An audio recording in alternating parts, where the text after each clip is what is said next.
So this video is geared directly for agency administrators who might be wondering what their role in the incident strategic alignment process is. And let me just start by reminding us of what the 4 pillars are and identifying what that role really could be to help shed some light on that. So pillar 1, which is the critical values at risk. Agency administrators' job in this pillar is really to lead.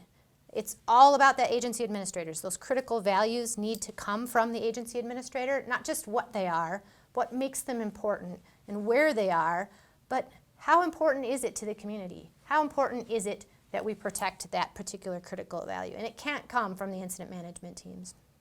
The second pillar is the strategy or the strategic action. And the role of the agency administrator in that one is to include your FMOs, your local experts with the experience on the landscape to help inform operations strategy as it moves ahead. The third pillar, of course, is responder risk. And the agency administrator role in responder risk is really to listen, to be in the room, to be present during the conversation, and to hear the subject matter experts from the team, from the local entities, talking about how they see risk playing out on the landscape and to see if it sits, if it resonates, if there's gaps, if they can understand the connections during the conversation. And then that fourth pillar, of course, is probability of success. And this is a big one for agency administrators. They have to decide. In this pillar, they really need to think about acceptable risk, if the juice is worth the squeeze, and if they can get behind that decision moving forward that the team has helped them discover. B, what do you think about agency administrator roles, and where is the hardest part for them to grab a hold of this whole process? You know, I think the hardest part is their understanding of and their responsibility to this process. They have to give their time and their effort, and that's huge, especially at the beginning of an incident or beginning when a team comes into an incident. They have to allow for time to really understand what the values are and why we're there and how much effort that we need to put in to protecting those values. That's critical. And if you just expect the team to do that without input, then you're not helping the team succeed. And you won't have a durable product, especially for these multiple team transitions, long-term events. You're not going to set that up well for the lifetime of the incident. It's really important.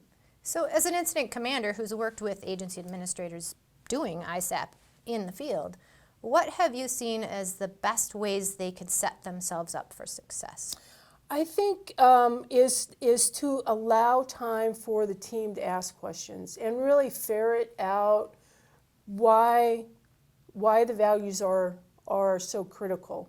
And maybe some of them aren't. And it's not the whole 140 some odd values that's in the WFDS. That's not what we're talking about. What are those critical values that are being threatened and why they're important? Because we know that there's time and energy that firefighters put into protecting values that sometimes aren't important at all.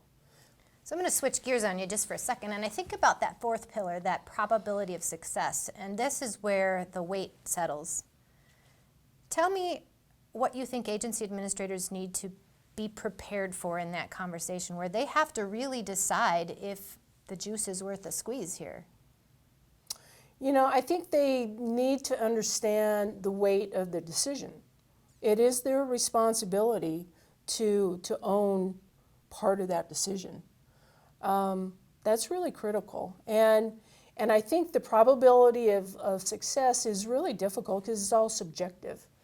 However, I think this process really helps bring us closer to bringing science into that decision, and so that when we say it's an 80% probability, you know, that's probably pretty spot on. And because you're going to have to own that as the team moves away, as the next team comes in.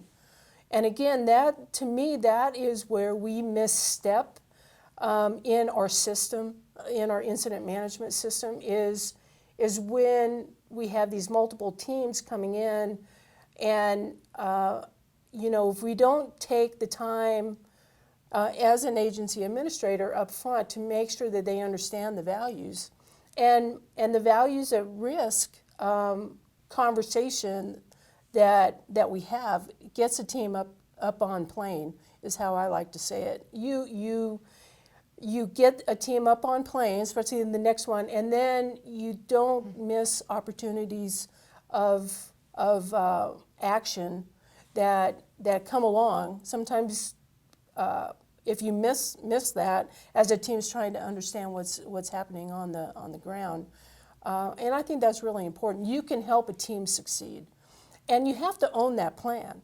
So when a team moves away and the next team comes in, you got to make sure that team or that plan is durable. It's built to make sure that the plan that's put in place initially is the right plan that needs to carry on throughout the whole incident. So that's all great information, but this is still an evolving process. Not all incident management teams have used it. Certainly not all agency administrators have had experience with ISAP. So why should we be doing this? Why should we engage in ISAP? Yeah, it's a great question, and to me it comes down to getting the message to the boots on the ground. We all talk, as far as ICs, incident management, we want to make sure that we get the message to the boots on the ground of why we're there. There isn't any team that I've been associated with that isn't something that's a high priority for them.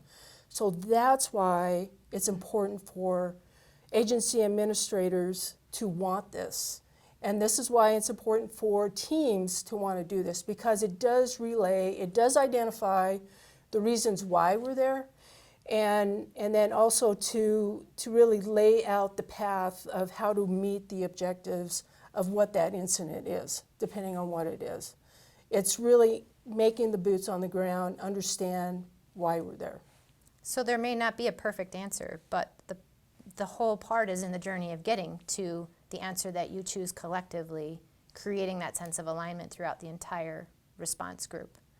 Yeah, and it's not just one answer fits all. It's a dynamic thing, as you know, things change. But this process is built to change with that. It's built to make sure that the conversations happen, and that's so important with everyone there. It's all teams, it's all team members, it's all partners, it's everyone that has skin in the game, and they want to get their voice in the room, and that's why this process is so important.